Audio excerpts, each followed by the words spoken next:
Friends, आप सभी को हमारे यूट्यूब चैनल पर स्वागत है। तो ये आपका उत्तर प्रदेश सामान्य ज्ञान कैप्सूल पॉइंटर और मानचित्र सहित जो प्रस्तुति है उसको हमने सीरीज चला रखी है। ये आपकी यूपी के प्रत्येक एग्जाम के लिए इम्पोर्टेंट है।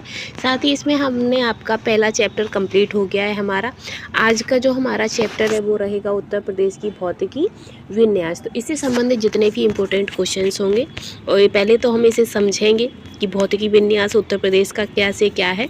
उसके बाद उससे संबंधित जितने भी हमारे इम्पोर्टेंट क्वेश्चन होंगे एग्जाम पॉइंट ऑफ व्यू से उन्हें हम क्लियर करेंगे, जैसे एग्जाम कैप्सूल जो प्रीवियस में पूछे गए हैं।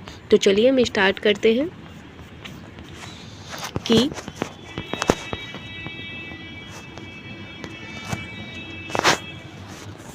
भारत के उत्तर मध्य में स्थित उत्तर प्रदेश एक सीमांत राज्य है। वर्तमान में इसकी सीमा नेपाल से जुड़ी हुई है। ठीक है, राज्य के विभाजन के पूर्व इसकी सीमा तिब्बत चीन से भी जुड़ी थी। पहले जब इसका विभाजन नहीं हुआ था तब इसकी जो सीमा थी वो तिब्बत चीन से भी जुड़ी थी। और उत्तर प्रदेश का जो वर्तमान भौगोलिक स्वरूप है वो 2 नवंबर 2000 के अस्तित्व में आया है, जब उत्तराखंड राज्य का निर्माण हुआ था। अब क्वेश्चन आएगा कि जो उत्तराखंड है वो कब निर्माण में आया था। तो जो उत्तराखंड है वो आपका 9 नवंबर 2000 में, क्योंकि 2009 आपके 2000 में ही आपका जो भौगोलिक स्थिति के रूप में उत्तराखंड को यूपी से अलग कर दिया गया था। ठीक है, तो कब 9 नवंबर 2000 में। ठीक है, आगे बढ़ेंगे।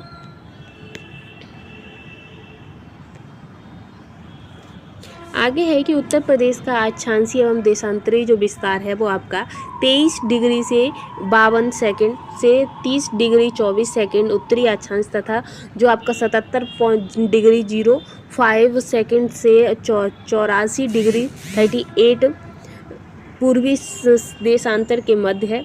उत्तर प्रदेश की लंबाई पश्चिम से पूर्व 650 किलोमीटर तथा चौड़ाई जो है वो उत्तर से दक्षिण की है 240 किलोमीटर है। इसका जो क्षेत्रफल है वो आपका 2,40,928 वर्ग किलोमीटर है, जो कि भारत के कुल क्षेत्रफल का 7.33% है। तो इसमें जो आपका मोस्ट इंपोर्टेंट जो आता है, ज़्यादातर क्वेश्चनों में पूछ लेगा, तो उत्तर प्रदेश की लंबाई कितनी है तो 650, यूपी की चौड़ाई कितनी है तो 240, और इसका टोटल क्षेत्रफल कितना है तो आपका 2,40,928 वर्ग किलोमीटर। और कुल भारत के क्षेत्रफल में देखें तो यूपी का जो क्षेत्रफल है वो आपका 7.33% है। ठीक, प्रदेश का सबसे उत्तरी जिला सहारनपुर तथा दक्षिणी जिला सोनभद्र है उत्तर प्रदेश का।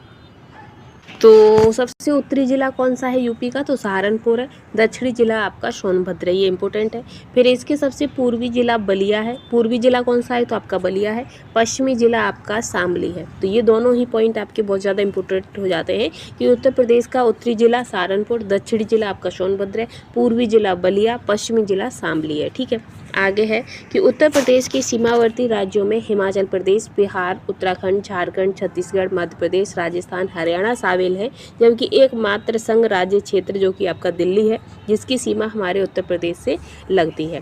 वहीं इस प्रकार जो उत्तर प्रदेश के कुल 8 राज्यों तथा एक संघ राज्य क्षेत्र से अपनी सीमा साझा करता है। ठीक है, आगे है कि उत्तर प्रदेश की सर्वाधिक लंबी सीमा जो है वो मध्य प्रदेश के साथ लगती है, क्योंकि ये मध्य प्रदेश के साथ 11 जिलों से, तथा सबसे छोटी जो सीमा है वो हिमाचल प्रदेश की है, जो कि केवल और केवल सहारनपुर से लगती है। तो सबसे ज़्यादा किससे तो मध्य प्रदेश से 11 जिले छूते हैं।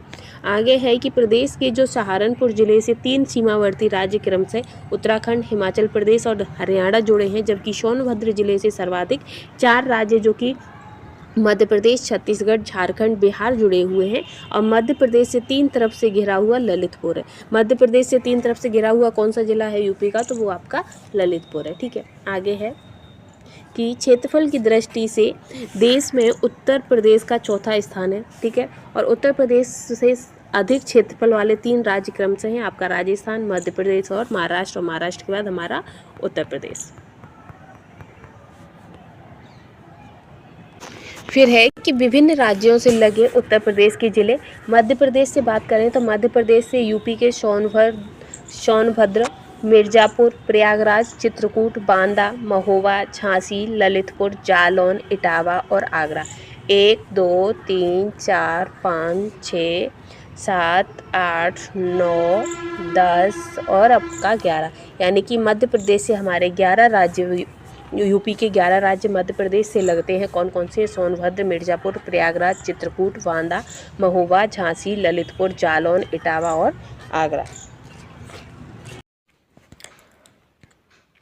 बिहार, तो बिहार के साथ आपके महाराजगंज, कुशीनगर, देवरिया, बलिया, गाजीपुर, सोनभद्र और चंदौली, ये जो ऐसे राज्य हैं जो आपके बिहार के साथ सीमा साझा करते हैं यूपी के, ठीक है। इसके बाद है उत्तराखंड, तो उत्तराखंड के साथ अपने यूपी के पीलीभीत, बरेली, रामपुर, मुरादाबाद, बिजनौर, मुजफ्फरपुर नगर, सहारनपुर, तो कुल कितने हैं, तो 1 2 3 4 5 6 7, उत्तराखंड के साथ 7 राज्य सीमा साझा करते हैं। हरियाणा, हरियाणा के साथ सहारनपुर, मथुरा, अलीगढ़, गौतम बुद्ध नगर, बागपत और शामली, ये आपके करते हैं। साथ ही राजस्थान के साथ आगरा और मथुरा सीमा साझा करते हैं। दिल्ली, तो दिल्ली के साथ गौतम बुद्ध नगर और गाजियाबाद, 2 राज्य आपके सीमा साझा करते हैं। हिमाचल प्रदेश के साथ सहारनपुर, छत्तीसगढ़ के साथ सोनभद्र और झारखंड के साथ सोनभद्र, ठीक है। आगे है कि उत्तर प्रदेश का सीमावर्ती देश नेपाल, जिसके साथ प्रदेश के 7 जिले साझा करते हैं। 7 जिलों में कौन है, वो आपका पीलीभीत, लखीमपुर खीरी, बहराइच, श्रावस्ती, बलरामपुर, सिद्धार्थनगर और महाराजगंज शामिल है। वहीं उत्तर में हिमालय की शिवालिक श्रेणी, दक्षिण पश्चिम में यमुना नदी, दक्षिण में विंध्य पर्वत और पूर्व में गटक नदी इसकी प्राकृतिक सीमा को निर्धारित करती है। इसी के साथ राष्ट्रीय राजधानी क्षेत्र में सम्मिलित उत्तर प्रदेश के जिले कुल कितने हैं, तो 8 हैं। कौन कौन से, बागपत, शामली, बुलंदशहर, गौतम बुद्ध नगर, मेरठ, हापुड़, मुजफ्फरपुर नगर और गाजियाबाद। फिर है कि उत्तर प्रदेश की भूगर्भिक दृष्टि से गोंडवाना लैंड का भाग है, तो यूपी का भूगर्भिक दृष्टि से कौन सा भाग है, तो गोंडवाना लैंड का भाग है।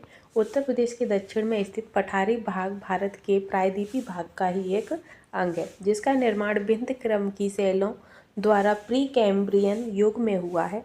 उत्तर प्रदेश को मुख्यतः 3 प्राकृतिक प्रदेशों में विभाजित किया गया है। एक आपका भावर एवं तराई प्रदेश आता है, दूसरा गंगा यमुना का दोआब आता है और तीसरा आपका दक्षिण पठारी क्षेत्र आता है। तो यूपी को आपका कितने प्राकृतिक प्रदेशों में विभाजित किया है, तो 3 प्राकृतिक प्रदेशों में विभाजित किया है।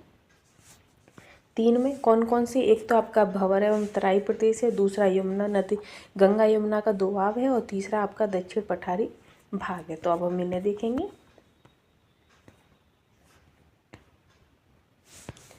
ये है यूपी, तो यूपी का जो ये ऊपर का एरिया है ये आपका क्या है, तो ये आपका शिवालिक है और ये एरिया क्या है, तो ये आपका क्या है, भाबर एवं तराई क्षेत्र है और ये जो पूरा एरिया है ये आपका यमुना और गंगा का दोआब क्षेत्र है और ये जो नीचे का हिस्सा है ये आपका दक्षिणी का पठारी प्रदेश है, ठीक है। तो आप समझ गए, ये ऊपर का हिस्सा जो कि आपका उत्तराखंड की साइड आता है ये आपका शिवालिक तलहटी है और ये अपना साइड से जो एरिया है ये आपका पूरा भावर एवं तराई प्रदेश आता है।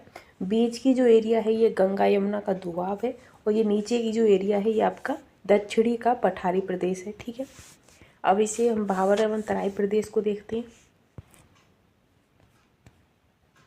तो इसमें आपका भावर क्षेत्र एक पतली पट्टी के रूप में सहारनपुर से कुशीनगर तक विस्तृत है। कहाँ तक, सहारनपुर से कुशीनगर तक विस्तृत है। वहीं पश्चिम से पूर्व की तरफ भौतिक प्रदेश की चौड़ाई क्रम से घटती जाती है, ठीक है। आगे है कि भावर क्षेत्र वह पर्वतीय क्षेत्र है जो कंकड़ पत्थरों से निर्मित है। इस क्षेत्र में जलोढ़ पंख एवं जलोढ़ शंकु जैसी नदियों से निर्मित स्थलाकृति बनती हैं। इस पर्वतीय क्षेत्र का विस्तार बिजनौर, सहारनपुर, पीलीभीत, शाहजहांपुर, लखीमपुर खीरी जिलों में होता है। इसकी जो चौड़ाई है आपकी उत्तर प्रदेश में वो 80 से 90 किलोमीटर तक है, जबकि पूर्व से पश्चिम जो कि कुशीनगर और सहारनपुर की ओर इसकी चौड़ाई है जो उसमें निरंतर कमी आती जाती है, यानी कि घटती जाती है, ठीक। आगे है कि भावर क्षेत्र के दक्षिण में तराई क्षेत्र का पड़ता है और भावर क्षेत्र में लुप्त नदियां तराई क्षेत्र में फिर से प्रकट हो जाती हैं।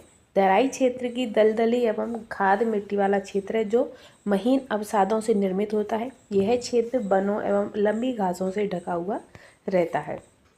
अब है गंगा यमुना का दोनों नदियों का दोआब। तो गंगा यमुना के विस्तृत मैदानी भाग को बनावट के आधार पर 3 उप विभागों में विभाजित किया गया है, जिसमें आपका गंगा यमुना का ऊपरी भाग आता है, ऊपरी मैदान, फिर गंगा नदी बेसिन का बीच का यानी कि मध्यवर्ती मैदान आता है और गंगा का पूर्वी मैदान सम्मिलित होता है, ठीक। आगे है कि यमुना नदी गंगा यमुना दोआब की पश्चिमी सीमा का निर्धारण करती है और वहीं गटक पूर्वी सीमा का निर्धारण करती है। और इस मैदान का निर्माण कॉप मिट्टी या कीचड़ या बालू से हुआ है। साथ ही इस मैदान का जो ढाल है वो उत्तर पश्चिम से दक्षिण पूर्व की ओर होता है। साथ ही गंगा यमुना के मैदान का जो निर्माण कॉप मिट्टी से हुआ है, जिसकी लंबाई 500 किलोमीटर तथा जो चौड़ाई है वो 80 किलोमीटर है। इस प्रदेश की जो समुद्र तल से जो ऊंचाई है वो आपकी 300 मीटर है। साथ ही गंगा यमुना के मैदानी प्रदेश का जो विस्तार है वो आपका सहारनपुर, बिजनौर, बदायूं, बरेली, आगरा, मैनपुरी आदि जिलों तक है। साथ जबकि गंगा के पूर्वी मैदान का जो विस्तार है उसमें आपके वाराणसी, जौनपुर, गाजीपुर, भदोही, बलिया आदि जिलों तक हुआ है। फिर है कि गंगा यमुना के विस्तृत मैदानी प्रदेश का जो निर्माण है वो अति नूतन है एवं अभिनूतन है। युग में नदी घाटी में अवसादीकरण से हुआ है। इस विस्तृत मैदानी प्रदेश का जो ढाल है वो पश्चिमांचल में उत्तर से दक्षिण की ओर, पूर्वांचल में पश्चिम से दक्षिण पूर्व की ओर होता है। साथ ही गंगा यमुना के जो मैदानी प्रदेश की जो मिट्टी है उनको 2 भागों में बांटा गया है। जो ऊपरी और जो ऊपरी एरिया की जो मिट्टी है, जिसे प्राचीन जलोढ़ मिट्टी को क्या कहते हैं तो बांगर कहते हैं, और नवीन जलोढ़ मिट्टी को खादर कहते हैं। प्राचीन जलोढ़ मिट्टी को वागर और नवीन जलोढ़ मिट्टी को खादर कहते हैं। ठीक है। फिर आता है दक्षिणी का पठारी प्रदेश। तो दक्षिण का पठारी प्रदेश में ये कुल 45,200 वर्ग किलोमीटर में विस्तृत दक्षिणी का पठारी प्रदेश दक्षिणी प्रायद्वीप भारत का उत्तर की ओर निकला हुआ भाग है। इस पठारी प्रदेश में बुंदेलखंड और बघेलखंड के क्षेत्र सम्मिलित होते हैं। साथ ही दक्षिण के पठारी क्षेत्र की जो ऊंचाई है वो 300 मीटर से लेकर 600 मीटर तक होती है। बुंदेलखंड का निर्माण उत्तर प्रदेश के दक्षिणी उच्च प्रदेश में विंध्य काल की प्राचीन नीस चट्टानों तथा निम्न प्रदेश के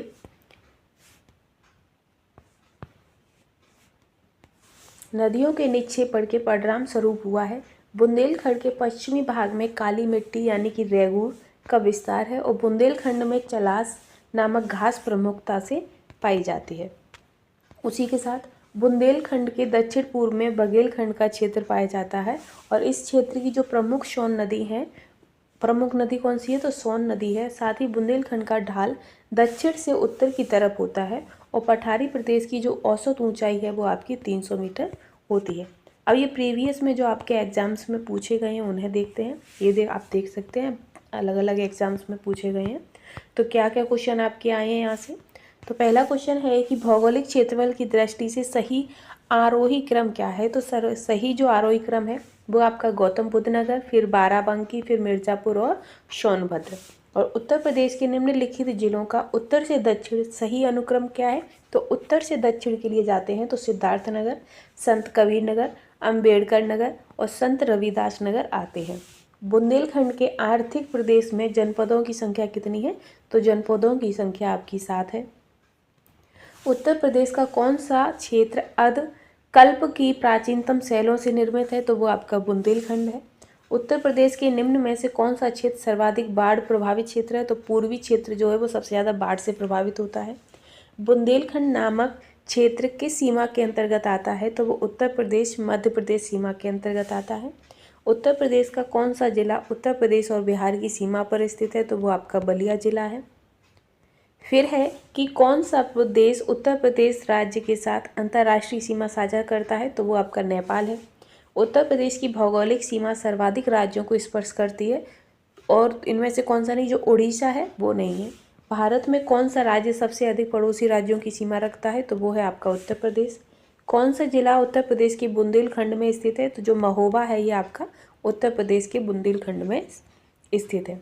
उत्तर प्रदेश का क्षेत्रफल देश के कुल क्षेत्रफल का कितना है। तो 7.3 है। फिर है कि उत्तर प्रदेश का सबसे बड़ा जिला कौन सा है। तो लखीमपुर खीरी सबसे बड़ा जिला है। उत्तर प्रदेश का जो सबसे सीमावर्ती राज्य कौन सा है। तो वो आपका राजस्थान है। तो ये एग्जाम पॉइंट ऑफ व्यू से भी इंपॉर्टेंट हो गए एग्जाम कैप्सूल। तो आज की सीरीज यहीं समाप्त होती है। नेक्स्ट वीडियो रहेगी उत्तर प्रदेश की जलवायु एवं मृदा। तो थैंक्स फॉर वॉचिंग।